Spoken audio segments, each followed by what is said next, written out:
কুম্ভমেলা হিন্দু ধর্মের একটি অত্যন্ত পবিত্র এবং প্রাচীন তীর্থযাত্রা, যার ইতিহাস পৌরাণিক কাহিনী এবং প্রাচীন ভারতীয় ধর্মীয় রীতিনীতির সঙ্গে গভীরভাবে জড়িত।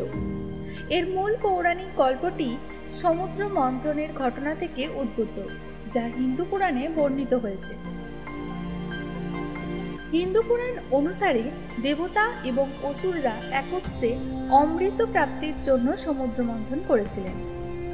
সমুদ্র মন্থনের সময় বিভিন্ন মূল্যবান বস্তু, সঞ্জীবনী এবং অমৃত কলস উৎপন্ন হয়েছিল বা উঠে এসেছিল। অমৃত পাওয়ার পর দেবতা এবং অসুরদের মধ্যে অমৃত নিয়ে বিরোধ তৈরি হয়। এই সময় মহাবিষ্ণু তার মায়াবল দ্বারা অমৃত রক্ষা করেন অসুরদের থেকে। দেবতা এবং অসুরদের মধ্যে অমৃত নিয়ে দ্বন্দ্বের সময় অমৃতের কুম্ভের কিছু অংশ 4টি স্থানে পড়ে যায়। এই 4টি স্থান হলো হরিদ্বার, এলাহাবাদ, বর্তমানে যেটা প্রয়াগরাজ, উজ্জয়িনী, নাসিক।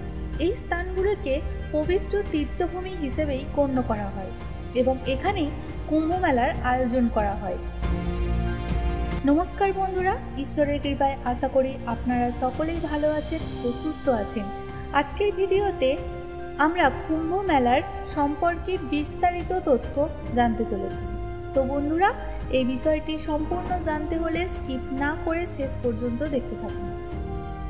জ্যোতিষশাস্ত্র অনুসারে বৃহস্পতি গ্রহ যখন সিংহ রাশিতে প্রবেশ করে এবং সূর্য ও চন্দ্র বিশেষ সংযোগে আসে, তখন কুম্ভ মেলা অনুষ্ঠিত হয়।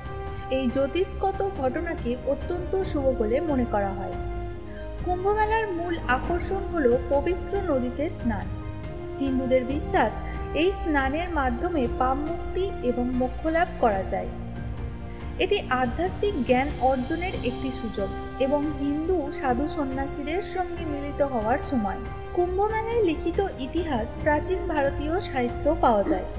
মৎস্য পুরাণ এবং ভাগবত পুরাণে এই মেলার উল্লেখ রয়েছে। মুঘল যুগেও কুম্ভ মেলার প্রসঙ্গ পাওয়া যায়। আকবরের আমলে এলাহাবাদে মেলার কথা উল্লেখ করা হয়েছে। আধুনিক সময়ে কুম্ভ মেলার বিশ্বের বৃহত্তম শান্তিপূর্ণ সমাবেশ হিসেবে পরিচিত। এটি শুধু একটি ধর্মীয় উৎসব নয়, এটি ভারতীয় সংস্কৃতি এবং ঐতিহ্যের অন্যতম প্রধান প্রতীক।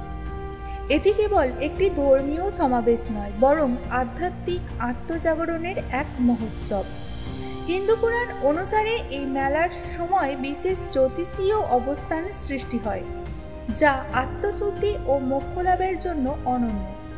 বৃহস্পতি গ্রহ মেষ রাশিতে প্রবেশ করলে এবং সূর্য ও চন্দ্র বিশেষ সংযোগে এলে পবিত্র নদীতে স্নানের মহিমা বহুগুণে বৃদ্ধি পায়।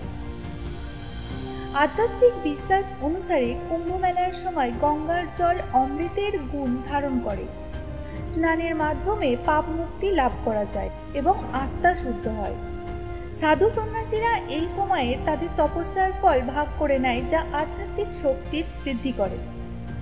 এই মেলা প্রকৃতপক্ষে আত্মার সঙ্গে পরমাত্মার সংযোগের প্রতীক। লাখো লাখো তীর্থযাত্রী, সাধু এবং আধ্যাত্মিক অনুসন্ধানীরা এখানে সমবেত হয়ে এক বৃহৎ ঐক্যের বার্তা দেয়। 2025-এর কুম্ভ মেলা শুধু পাপ মুক্তির সুযোগ নয়, এটি আধ্যাত্মিক শক্তি আহরণ এবং নতুনভাবে জীবনের পথ সন্ধানের এক মহান মঞ্চ। 2025 সালের কুম্ভ মেলার বিশেষ গুরুত্ব পাচ্ছে কারণ এটি একটি বিরল জ্যোতিষীয় অবস্থানের কারণে। এই সময় বৃহস্পতি গ্রহ মেষ রাশিতে প্রবেশ করবে এবং সূর্য ও চন্দ্র বিশেষ সংযোগে থাকবে, যা এক বিরল তিথি। হিন্দু জ্যোতিষশাস্ত্র অনুসারে কুম্ভ মেলার সময় নির্ধারণ হয় বৃহস্পতি, সূর্য এবং চন্দ্রের নির্দিষ্ট অবস্থানের উপর।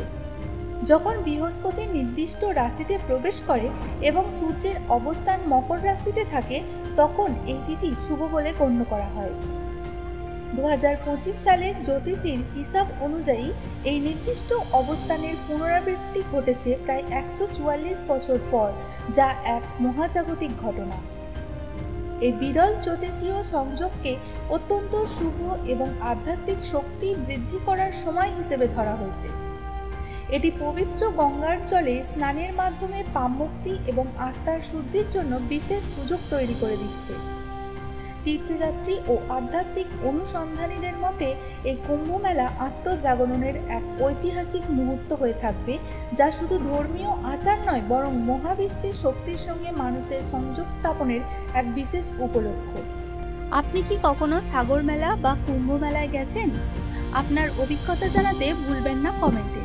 যদি এই ভিডিওটি ভালো লাগে তাহলে লাইক দিন, শেয়ার করুন এবং চ্যানেলটি সাবস্ক্রাইব করে আমাদের পাশে থাকবেন। আবার দেখা হবে নতুন ভিডিওতে। নমস্কার।